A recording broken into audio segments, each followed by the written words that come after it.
जोहार नमस्कार।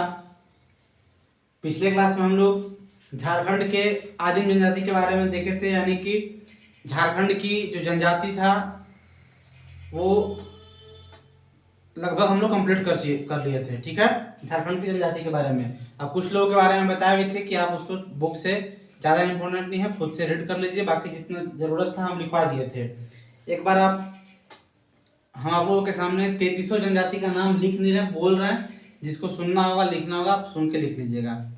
संथाल, उरांव, मुंडा, हो, करमाली, किसान, बिंझिया, बेदिया, असुर, बैगा, बंजारा, बथुड़ी, बिरजिया, बिरहोर, गुड़ाइत, खोंड, खड़िया, चेरो, चिकबड़ाइक, गोंड, कोरा, कोरवा, माहली, लोहरा, माल पहाड़ियाँ, सौरिया पहाड़ियाँ, परहिया, सबर, भूमिज, खरवार, कंवर, कोल और 33वीं जो जनजाति है वो पुरान।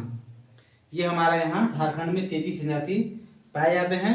ठीक है, इन्हीं 33 जनजाति को मिला करके जो जनजातियों का जो टोटल आपका जनसंख्या था वो बताए थे झारखंड में 86,45,042, यानी कि 26.2%। यही 33 जनजातियों को मिलाकर के टोटल जनसंख्या है।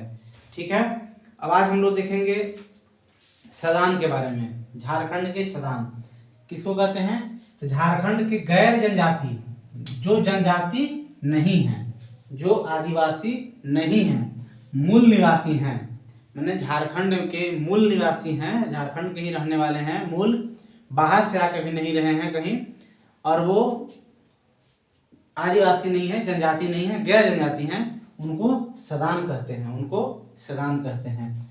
झारखंड में बाहर से आकर रहने या बसने वाले, जैसे कि झारखंड में बाहर से आकर रह गए, बस गए, वो जनजाति नहीं है, तो उनको जो यहाँ के जो आदिवासी लोग थे वो दीकू शब्द दिए थे, दीकू कहते थे। ठीक है, झारखंड की टोटल जनसंख्या में इनकी हिस्सा लगभग 60% है।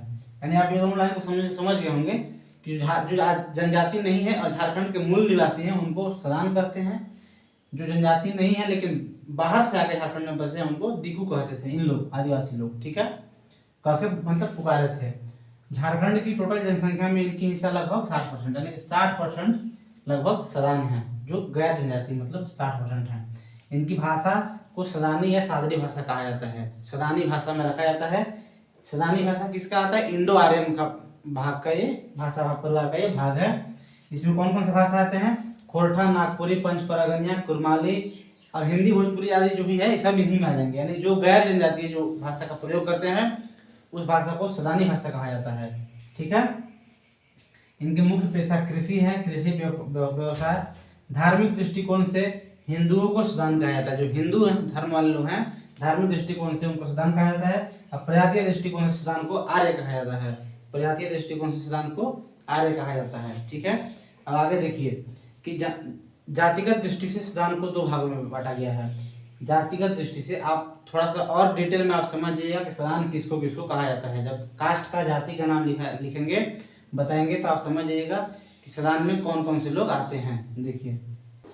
देखिए जातीय दृष्टिकोण से सदान को दो भागों में बांटा गया है। अब आप अच्छे से समझ पाइएगा कि सदान, पहले तो बताया कि गैर जनजातीय मूल निवासी को सदान कहते हैं। अब आप समझ पाइएगा कि सदान में कौन कौन से आएंगे, एकदम क्लियरली यहाँ पे समझिएगा आप।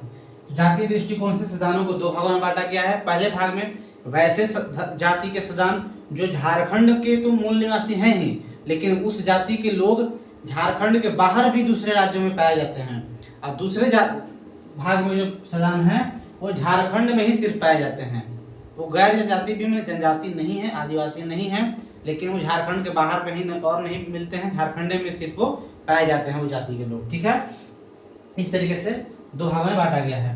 तो जो झारखंड के अलावा दूसरे राज्य में भी, मतलब जो झारखंड के भी मूल निवासी हैं जो लोग, और वो उसी जाति के सेम लोग झारखंड के बाहर ही पाए जाते हैं, उसमें देखिए हैं आपके ब्राह्मण, राजपूत, भूमिहार जैसे आप बिहार में पूरा भूमिहार फेमस है, भूमिहार, कुम्हार यानी प्रजापति, कुर्मी, बनिया, सोनार, ठाकुर, ये सब जो हैं गैर जनजातीय हैं। झारखंड के मूल निवासी भी हैं। इसके अलावा ये दूसरे जगह पे भी पाए जाते हैं, इसलिए ये सदान है। ठीक है, ब्राह्मण, राजपूत, भूमिहार, कुम्हार, कुर्मी, बनिया, सोनार, ठाकुर आदि, ये सब जो सिर्फ झारखंड में ही निवास करते हैं, सदान है, जनजाति नहीं है लेकिन सिर्फ झारखंड में पाए जाते हैं। उसमें है चीक बड़ाइक जो बुनकर का काम करते हैं, देसावली, प्रमाणिक, भुइयां, घुड़ाइक, रक्सैल इत्यादि। ठीक है, ये सिर्फ झारखंड में पाए जाते हैं। आप रक्सैल को झारखंड के बाहर कहीं खोजिएगा नहीं मिलेंगे, चीक बड़ाइक झारखंड के बाहर कहीं नहीं मिलेंगे। ठीक है, सदानों पर जैन धर्म का प्रभाव देखने को मिलता है। क्यों मिलता है? क्योंकि जैनों के भांति इन लोग भी मांस मंदिरा, भले आप तो सब लोग खाने वाले बहुत लोग खाते हैं, लेकिन इन लोगों का ऐसा धर्म बनाया गया है। कुछ लोगों का ऐसा होता है कि नहीं, सिर्फ ब्राह्मणों के लिए वर्जित है, बाकी के लिए नहीं, लेकिन सबके लिए जो सदान, सिर्फ देखिए सदान जो सदान में आते हैं उन सब के लिए ये चीज बनाया हुआ है कि आप मांस मदिरा नहीं खाइएगा, क्योंकि इन लोग जैन वाला कुछ प्रभावित है, जैन को इन लोग मानते हैं थोड़ा थोड़ा, जो उसका कल्चर है। ठीक है, सदानों पर हो गया। सदान लोग सूर्य, शिव, मूर्ति की पूजा, जैसे आदिवासी या जनजाति लोग जो हैं वो पेड़ पौधे, वृक्ष, सूर्य, प्रकृति की पूजा पे ज़्यादा विश्वास करते हैं। उसी प्रकार लेकिन सदान लोग जो हैं वो सूर्य के साथ साथ शिव की पूजा, मूर्ति पूजा, उपासना, देवी देवताओं की पूजा करते हैं। ठीक है, देवी देवताओं की पूजा करते हैं। सदानों का जो पर्व है होली, दिवाली, दशहरा, मकर संक्रांति etc, आप सब जानते हैं, ये चीज़ बताने की जरूरत नहीं है। ठीक है, आप आई होप कि आप समझ चुके होंगे कि सदान किसको बोलते हैं, सदान में कौन कौन से लोग आएंगे। ठीक है, यानी कि आपका जो झारखंड का जो जनजातीय वाला परिचय, गैर जनजातीय वाला सारा कंप्लीट हो गया। अब आपका नेक्स्ट आपका आर्ट एंड कल्चर में हम लोग नया कोई टॉपिक लेकर के अगले क्लास में आएंगे। ठीक है, धन्यवाद। यहाँ तक अगर कोई भी जनजाति में आपको प्रॉब्लम हो आप कमेंट कीजिएगा, आपका समाधान किया जाएगा। ठीक है।